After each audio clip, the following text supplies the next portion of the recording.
உங்கள் தீண்டிய ரோஜா சிறுகதைக்கு உங்களை அன்புடன் வரவேற்பது உங்கள் புவனா. வாங்க கதைக்குள்ளே போகலாம். நிரஞ்சன், சதீஷ், ராஜா மூவரும் ஓடி வந்து விஷ்ணுவை கட்டிக்கொள்ள, அப்புறம் எப்படி இருக்கீங்க? எல்லாரும் நல்லா இருக்கோம். நீ எப்படிடா இருக்க? நான் நல்லா இருக்கேன். சரி, கிளாஸ்க்கு போகலாம் வாங்க. யூஜி முடித்த எத்தனை பேர் திரும்ப வந்து பிஜி ஜாயின் பண்ணியிருக்காங்க? போனால் தாண்டா தெரியும். என்னடா இது, நம்ம 4 பேர் மட்டும்தான் இருக்கோம், வேறு யாரையுமே காணோம். அந்த குண்டு கோக்கிலா இருந்தாலே அவள் என்னாச்சு? அவளுக்கு கல்யாணம் ஆகிடுச்சு. அந்த நெட்டையா ரேணுகா அவளுக்கும் கல்யாணம் ஆகிடுச்சு. மோஸ்ட்லி எல்லா கேர்ள்ஸும் மேரேஜ் ஆகிடுச்சு. ஏய், என்னடா இப்படி சொல்கிற? அப்போ என்னோட அஞ்சலி? பதறாது சதீஷ், அவளுக்கெல்லாம் கல்யாணமே ஆகாது. ஏய், ஏன்டா அப்படி சொல்கிற? அவள் பொம்பளை ரவுடிடா, அவளை யார் கல்யாணம் பண்ணுவாங்க? பாரு மச்சான், எப்போ பார்த்தாலும் இவன் அஞ்சலி கிண்டல் பண்ணிக்கிட்டே இருக்கான். ஏன் இரு இப்படி பண்ணுற? இன்னும் என்ன விஷ்ணு, அந்த அஞ்சலி என்னவோ பெரிய உலக அழகி ரேஞ்சுக்கு பில்டப் பண்ணுறா. இவனும் 3 வருஷமாக அவள் பின்னாடி சுற்றிக்கிட்டு இருக்கான். நானும் எத்தனை தடவை சொல்கிறது அவளை விட்டு தள்ளிடான்னு? கேட்டா தானே? இது அவங்க 2 பேர் சம்மந்தப்பட்ட விஷயம், நீ இதில் தலையிடாத. சரி விஷ்ணு, நீயே சொல்லிட்ட, இதுக்கப்புறம் நான் தலையிட மாட்டேன். அந்த நேரம் பூஜாவும் அஞ்சலியும் உள்ளே வர, ஹாய் அஞ்சலி. சதீஷ் அவளிடம் போய் பேச, சிப்பா, உனக்கு எத்தனை தடவை சொன்னாலும் புத்தியே வராதா? எப்போ பார்த்தாலும் என்கிட்ட பல்ல இழிச்சிக்கிட்டு. என்னடா இப்படி பேசுகிறா? விஷ்ணு கேட்கவும், நான் மட்டும் என்ன சொன்னேன்? கொஞ்சம் கூட மரியாதையாக பேச மாட்டா. அவகிட்ட எதுக்கு இவன் போய் இப்படி கெஞ்சிக்கிட்டு இருக்கான்? அதையே தான் நானும் சொல்கிறேன், கேட்டா தானே? இரு, இவளுக்கு சீக்கிரம் ஒரு பாடம் கற்றுக் கொடுக்கலாம். அதற்குள் தேடி அலைந்து விவேக்கும் கௌதமும் அந்த ரூமை அடைய, இரு, யாருடா இவனுங்க? தெரியலையே விஷ்ணு, புதுசாக வந்திருக்காங்களோ என்னவோ. அவர்களை பார்த்து அஞ்சலி சிநேகமாய் புன்னகைக்க விவேக்கும் கௌதமும் திரும்பி கொண்டனர். என்னடா இது, நீ போய் ஹலோ சொன்னதுக்கு அப்படி மூஞ்ச காட்டினா? புதுசாக வந்திருக்கிறவங்கள பார்த்து சிரிக்கிறா. விஷ்ணு கோபமாய் சதீஷை கேட்க, எனக்கும் தெரியல மச்சான். அதற்குள் எச்சோடி வந்துவிட எல்லோரும் எழுந்து நின்று வணக்கம் சொல்லினர். சிடவுன். யூஜி முடிச்சுட்டு இங்கேயே கண்டினியூ பண்ணுறவங்க யார் யார்? 6 பேர் எழுந்தனர். அப்போது நீங்கள் தான் விவேக் கௌதமா? ஆமாம் சார். ப்ரொஃபஸர் உங்களை பற்றி எல்லாமே சொன்னார். Very good. 2 பேரும் முன்னாடி வாங்க. இருவரும் சற்று தயங்கி கொண்டே முன்னாடி வர, 2 பேரும் யூனிவர்சிட்டி டாப்பர். உண்மையிலேயே உங்களை நினச்சா எனக்கு அவ்வளவு பெருமையாக இருக்குது. எல்லாருமே உங்களை ஃபாலோ பண்ணணும், உங்களை ரோல் மாடலாக எடுத்துக்கிட்டு படிக்கணும். இதுதான் என்னோடய ஆசை. அங்கே நீங்கள் படித்த மாதிரி இங்கேயும் கண்டினியூ பண்ணுங்கள், ஓகேவா? Okay sir. உங்களுக்கு எப்போ எந்த டவுட் வந்தாலும் என்கிட்ட கேளுங்க. சரிங்க சார். இருவரையும் வெகுவாக பாராட்டிவிட்டு ஹெச்ஓடி அங்கிருந்து கிளம்ப, லஞ்ச் பிரேக்கில் எல்லோரும் வெளியே வர, டேய், என்னடா அவர் இவனுங்களை போய் நாம் ரோல் மாடலாக எடுத்துக்கணும்னு சொல்கிறாரு? இது வரைக்கும் விஷ்ணு தானே கிளாஸ் டாப்பர். சதீஷ், லூசு மாதிரி பேசாத. விஷ்ணு கிளாஸ் டாப்பர், அவனுங்க யூனிவர்சிட்டி ரேங்க்கு, அதனால தான் அவர் சொல்லிட்டு போகிறாரு. இருக்கட்டுமே, அதுக்காக அவனுங்களை நம்ம ரோல் மாடலாக எடுத்துக்கணுமா என்ன? ராஜா, இவனுக்கெல்லாம் சொல்லி புரிய வைக்க முடியாது. நீ ஏன் உன்னுடைய எனர்ஜியை வேஸ்ட் பண்ணுற? பேசாமல் விடு. நிரஞ்சன் சொல்ல, ஆளை பார்த்தாலே ரொம்ப திமிர் பிடிச்சவங்களாக இருப்பாங்க போல இருக்கு. வந்த உடனே அஞ்சலியை பார்த்து சிரிக்கிறாங்க. டேய், அநியாயத்துக்கு பேசாதடா. அந்த அஞ்சலி தாண்டா அவங்கள பார்த்து சிரிச்சா. அவனுங்க 2 பேருமே திரும்பிக்கிட்டானுங்க. உன் ஆள் மேலே தப்ப வச்சுக்கிட்டு அவனுங்களை ஏன் திட்டுற? நிரு, நீ எப்போவுமே என்ன தான் மட்டம் தட்டுவ.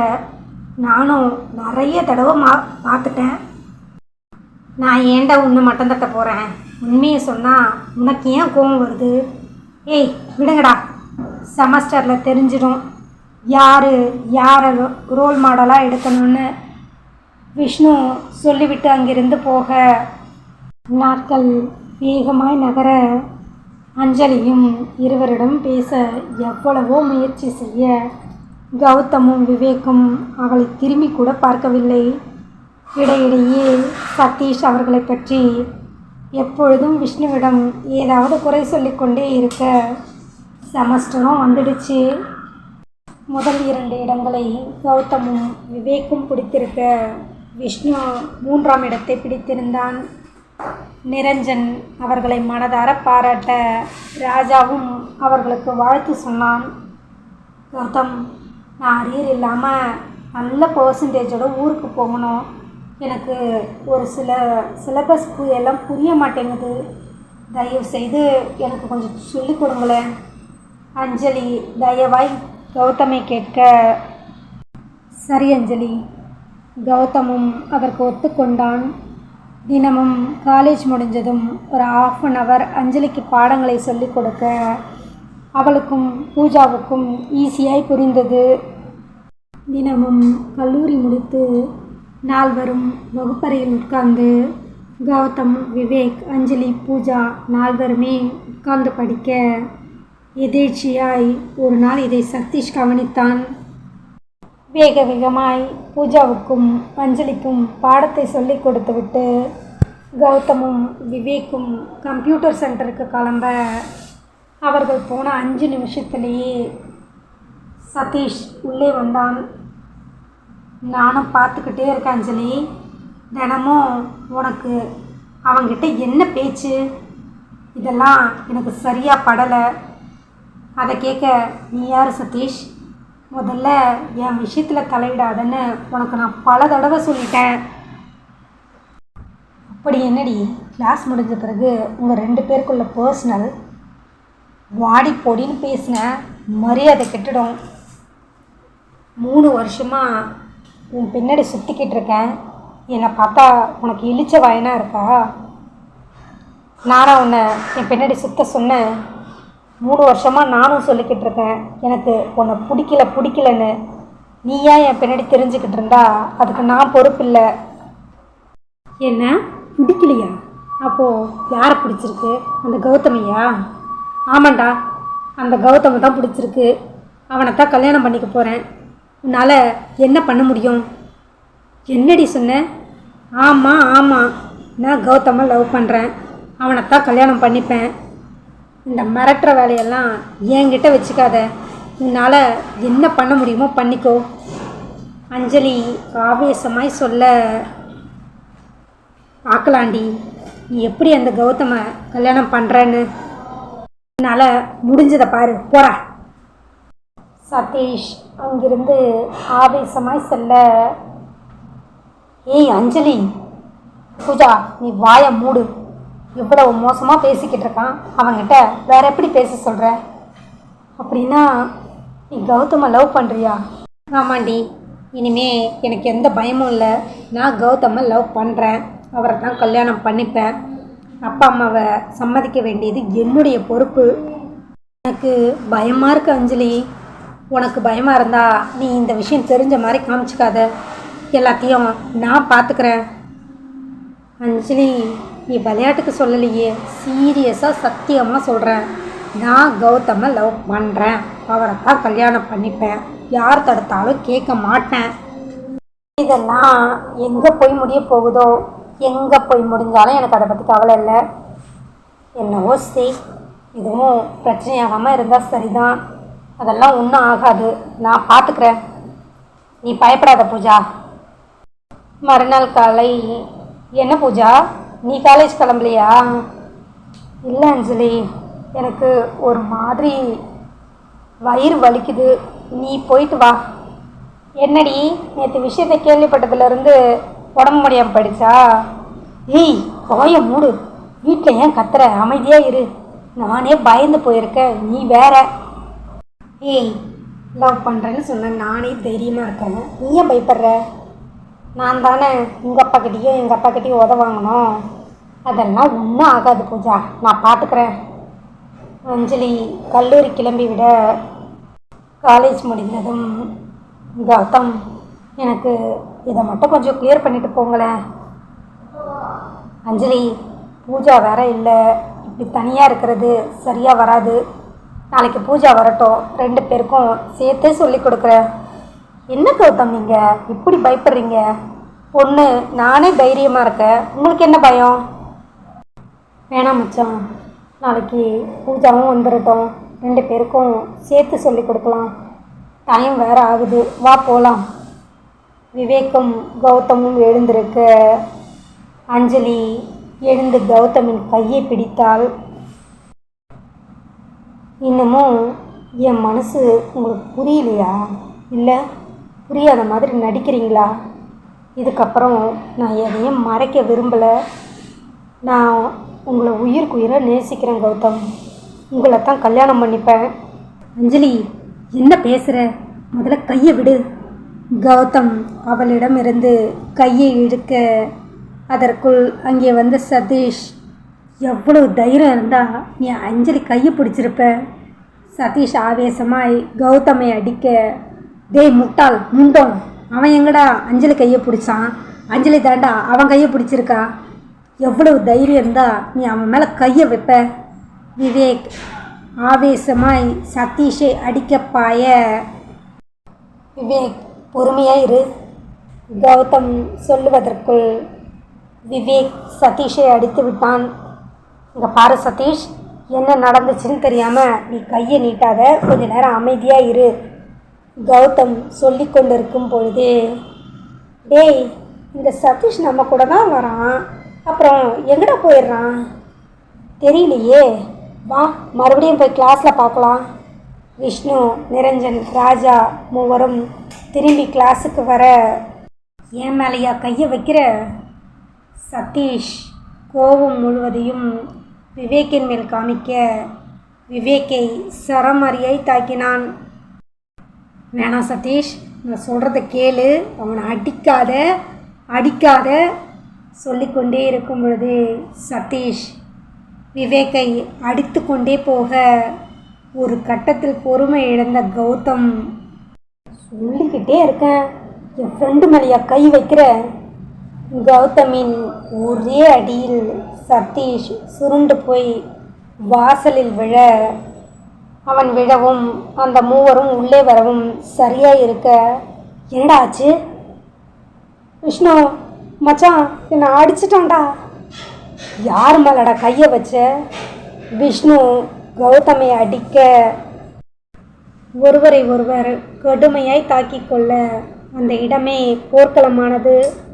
சத்தம் கேட்டு அதுக்குள்ளே எச்சோடியும் அங்கே ஓடி வர, ஏய் நிறுத்துங்க, நீங்கள்லாம் படிக்கிற பசங்களா?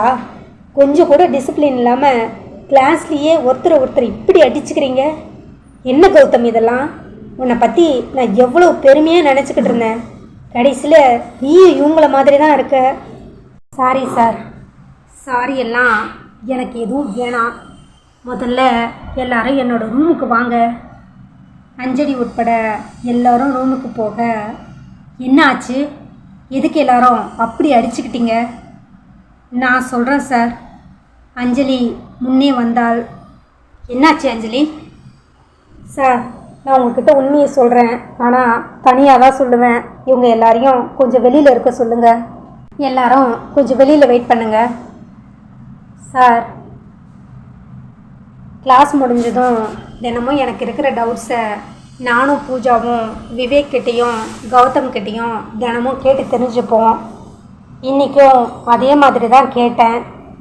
கௌதம் இன்னைக்கு பூஜா வராததால் என்னை வீட்டுக்கு கிளம்ப சொன்னார். நான் கௌதம் கிட்ட சொல்லிக்கிட்டு இருக்கும்போதே அந்த சதீஷ் வந்து நாங்கள் பேசினது தப்பாக புரிஞ்சுக்கிட்டு கௌதமையும் விவேக்கையும் முதல்ல சதீஷ் தான் அடித்தான். நீங்கள் பேசினதை அவன் ஏன் தப்பாக புரிஞ்சுக்கணும்? ஏன்னா அந்த சதீஷ் என்னை லவ் பண்ணுறேன்னு டார்ச்சர் பண்ணுறான் சார். 3 வருஷமாக அவனுடைய தொல்லை என்னால் தாங்க முடியல. இதை ஏன் நீ டிபார்ட்மெண்ட்டில் இன்ஃபார்ம் பண்ணலை? இந்த விஷயம் தெரிஞ்சால் என்னை காலேஜ் அனுப்ப மாட்டாங்க. நான் ஊர்லேருந்து வந்த பொண்ணு சார். எப்படியாவது நல்ல பர்சன்டேஜ் எடுத்து இந்த டிகிரியை கம்ப்ளீட் பண்ணி போகணும். அதுக்காக தான் இவ்வளோ ஹார்ட் ஒர்க் பண்ணுறேன். கௌதம் எவ்வளவு சொல்லியும் கேட்காம சதீஷ் திரும்ப திரும்ப விவேக்கை போட்டு அடித்ததால தான் கௌதம் திருப்பி அடித்தார். ராஸ்கல், அவங்க எல்லாரையும் உள்ளே வர சொல்லு. எல்லோரும் உள்ளே வர, ஏய் நீங்கள் எல்லாம் இங்கே படிக்க வரீங்களா இல்லை ரவுடிசம் பண்ண வரீங்களா?